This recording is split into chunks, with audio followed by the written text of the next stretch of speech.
Telangana all senior citizen association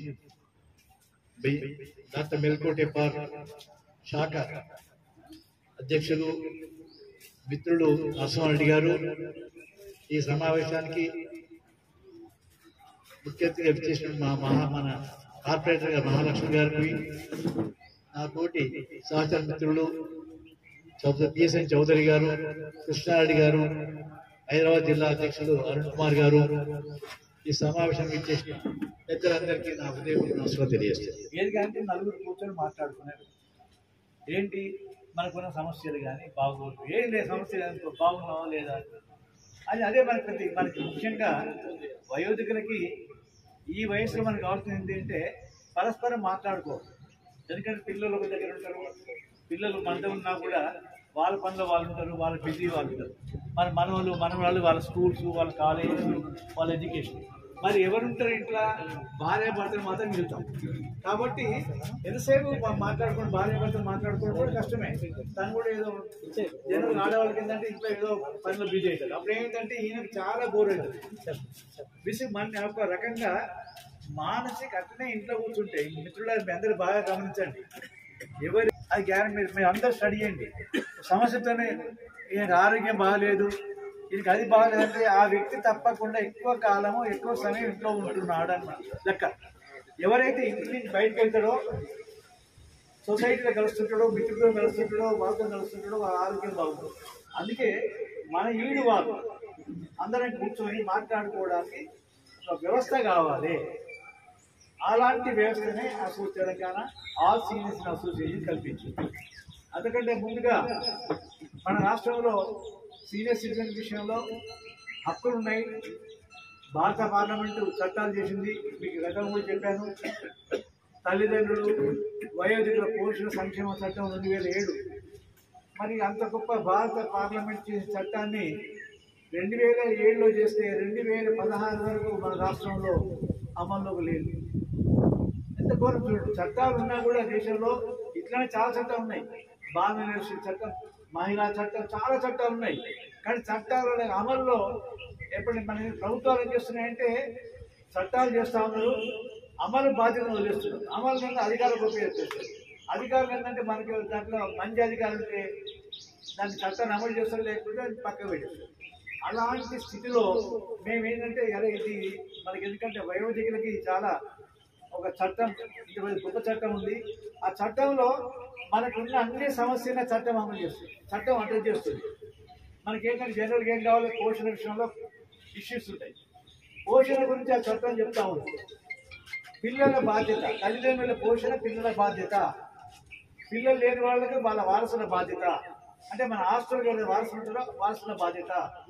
వాళ్ళు కనుక నిర్వర్తించకపోతే వాళ్ళని జైలు పంపించేటువంటి అవకాశం కూడా చట్టంలో ఉంటుంది. తర్వాత నెక్స్ట్ వచ్చి రక్షణ విషయం. అంటే మన ప్రాణాలకి ఆస్తులకి, ఎందుకంటే మనం సామాన్యంగా మన శరీర శక్తి తగ్గిపోతుంది. ఎంత మనం మాట్లాడుతున్నాం, ఎంత గట్టిగా మాట్లాడినా కూడా మనం అంటే మనం ఒక 10 ఏళ్ల కిందలాగా మనం ఇప్పుడు ఉండలేం. 10 ఏళ్ల కిందలాగా మనం ఎవరిలో ఎదిరించలేం. కాబట్టి మన హక్కుల్ని, మన ప్రాణాలకి అంటే మన ఒక దగ్గర వేధింపులు ఉంటాయి. అంటే బాగుందంటే మనం ఇన్సల్ట్ చేసినా కూడా నేరమే, తిట్టినా నేరమే, కొట్టినా నేరమే. మరి మాకు షాప్కి వెళ్ళి షాప్ దగ్గర కొనడానికి పోతే అతను కూడా మన అవగేళ్ళి మాట్లాడుకుని పేరుకిస్తూ ఉంటాడు.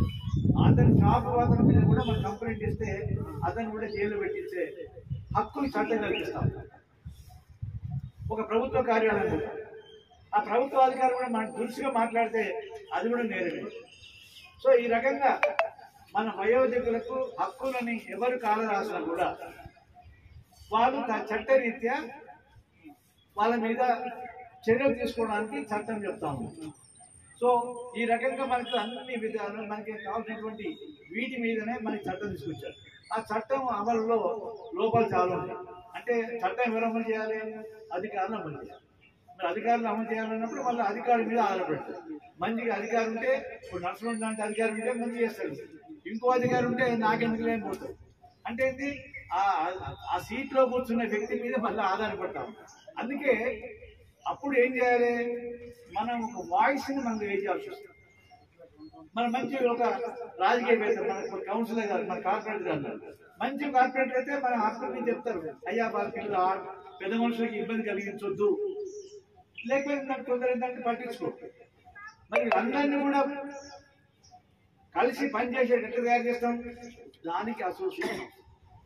అందుకే మనందరం కూడా ఈ అసోసియేషన్ యొక్క ఆవశ్యకత అది అక్కడ.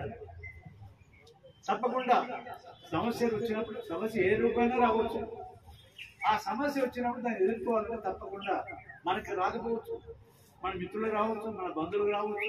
ఇప్పుడు ఇంతమంది ఎవరికి రాకపోవచ్చు మన సమస్యలు, కానీ ఎవరో మనకు తెలిసిన వాళ్ళకి వస్తుంది.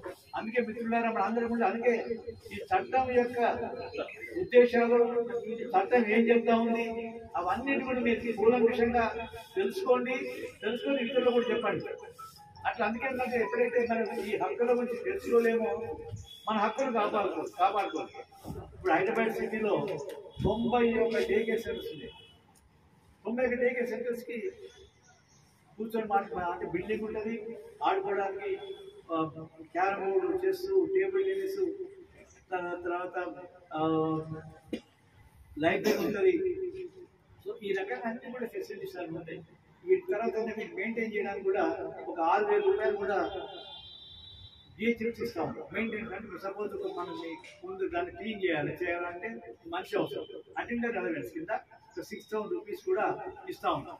సో ఇవన్నీ కూడా తప్పకుండా ఇవన్నీ కూడా మీకు వస్తాయి. ఎందుకంటే మన ఇంటి స్టార్ట్ చేసి కూడా 3 మాసాలు అయిపోయింది. ఎందుకంటే వచ్చి మన మున్సిపాలిటీలో కూడా ఎక్కడైనా బిల్డింగ్ ఉండేది ఉంటే 100% మన మేడం సహకారం చేసుకొని తప్పకుండా డిప్యూటీ కమిషనర్ దగ్గర వెళ్ళేసేసి అలాంటి బిల్డింగ్ ఉందండి, మాకు తప్పకుండా మీరు అలాట్ చేయండి, మాకు మా సీనియర్ సెంటర్ ఉంది అంటే తప్పకుండా అలాట్ చేయడానికి అవసరం దాంట్లో ఇబ్బంది లేదు. కానీ ఒకటి ఏంటంటే మనకు టైం పట్టుకోవచ్చు, కానీ తప్పకుండా మీకు అవకాశం తప్పకుండా వస్తుంది. మీకు తప్పకుండా నేను రాబోయే కొద్ది రోజులనే మీకు ఇది కానీ ఏదో ఒక బిల్డింగ్ తప్పకుండా వస్తుంది. ఆ బిల్డింగ్లో అందరం కూర్చొని మీకు చెప్పినట్టుగా అందరు పిల్లలు కుర్చీలు, హాయిగా టేబుల్స్ ఉన్నాయి, క్యారమ్ బోర్డ్స్ చేస్తున్నా చూస్తాము. మీరు కావాలంటే చూపిస్తాము. మార్నింగ్ 10కి వస్తారండి, 10 గంటలకు వచ్చేసేసి 1 దాకా ఆడుకుంటారు, మళ్ళీ లంచ్కి వెళ్తారు, పనిచేస్తాం. సీరియస్గా ఎంత చక్కగా వాడుకుంటున్నారంటే అందరూ సంతోషంగా. ఇప్పుడు మీతో మా పిత్రుడు కృష్ణారెడ్డి చెప్పినట్టు సంతోషంగా వచ్చేసేసి నలుగురితో మాట్లాడుకుంటూ, ఆయన పాటలు పాడుకుంటూ, ఆయన ఆడుకుంటూ, ఒక ఇష్టం. ఎందుకంటే ఇది జీవితం మనదండి. ఇప్పుడు మనకు అన్నీ బాధ్యతలు లేవు, పిల్లలు పెంచాం, పెద్ద చేసాం, పెళ్లి చేసాం, అన్నీ. ఇప్పుడు మరి ఎవరి గురించి ఇప్పుడు మన గురించి మనం బ్రతుకుతాం. మిత్రులు దయచేసి అది బాగా పెట్టుకోవాలి. ఇప్పుడు ఈ వయసులో కూడా ఇంకా మనం ధనాపేక్ష కానీ ఇంకో అలాంటివి పెట్టుకోవచ్చు. పిల్లలు వదిలేసాం, పిల్లలు పెంచాం, చేసాం, వాళ్ళు చూసుకుంటాం. వాళ్ళు ఏమైనా అడిగినప్పుడు మాత్రం మనం సలహా ఇవ్వాలి. కానీ మనం వెళ్ళి ఇట్లా చేయి అట్లా చేయని చెప్పేసి అనవసరంగా దాంతో ఏమైందంటే పిల్లలకి మనకు కూడా భేదాభిప్రాయం అవకాశం. అరే మా నాన్న ఊరికేనమ్మా ఇప్పటికి చిన్నప్పటి చూస్తున్నాయి, ఇప్పుడు కూడా పెద్దోడు అయిపోయాను, నా పిల్లలు పెద్దోడు అయిపోయారు, పిల్లలు చదువుతున్నారు, ఇప్పుడు కూడా మా నాన్న డామినేట్ చేస్తున్నారు పిల్లల్లో భావన. అది నిజంగా న్యాచురల్ కూడా. కాబట్టి మిత్రులారా, అలాంటిది అవకాశం ఇవ్వకుండా పిల్లల్ని ఇండిపెండెంట్గా బతకనివ్వండి. వాళ్ళు అడిగినప్పుడు సూచనలు ఇవ్వండి, సలహాలు ఇవ్వండి. మీరేం చేయాలంటే గ్రాండ్ చిల్డ్రన్ దగ్గర పిలుచుకోండి, మనవాళ్ళ దగ్గర పిలుచుకోండి, వాళ్ళతో కాలక్షేపం, వాళ్ళతో ఆడుకోండి, చేయండి. వాళ్ళకి మీకు తెలిసినటువంటి సింపుల్గా సరళమైన పద్ధతిలో చిన్న కథలు చెప్పండి, వాళ్ళు